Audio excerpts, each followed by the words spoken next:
దేవుని స్తోత్రం. మీ అందరికీ వందనాలు. నా సాక్ష్యం ఏంటంటే, లాస్ట్ వీక్ నేను ఊరు వెళ్ళడం జరిగింది. ఎప్పటి నుంచో ప్రేయర్ చేసుకుంటున్నాను ఒక బైక్ కొనుక్కోవాలని.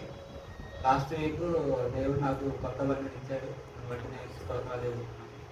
అంతేకాకుండా అంతకుముందు ఒకసారి సాక్ష్యం చెప్పాలనుకున్నాను, కానీ నాకు భయం వేసింది.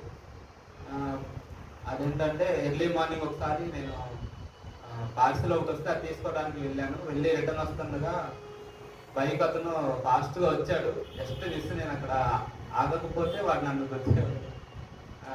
నాకు యాక్సిడెంట్ అయ్యేది. తర్వాత ఆలోచించుకున్నా. వెళ్ళే ముందు ఒక చిన్న ప్రేయర్ చేసుకుని వెళ్తున్నాను నువ్వే తోడుగా ఉండని. నాకు క్షేమంగా ఇంటికి వచ్చా. రూమ్కి వచ్చిన తర్వాత మళ్ళీ బ్యాంక్కి వెళ్ళాలని చెప్తున్నా. కాబట్టి ఆ విషయం కూడా చెప్పాలనుకుని కూడా వెనకేస్తా ఉన్నాను ఒక 3 వీక్స్ నుంచి. దాన్ని బట్టి కూడా దేవుని స్తోత్రం. ఇంకా చాలా విషయాలు నా జీవితంలో చేశాను. దాన్ని బట్టి కూడా దేవుని స్తోత్రాలు జరుగుతున్నాను. చిన్న సాక్ష్యం దేవుని దేవుడుతున్నాను.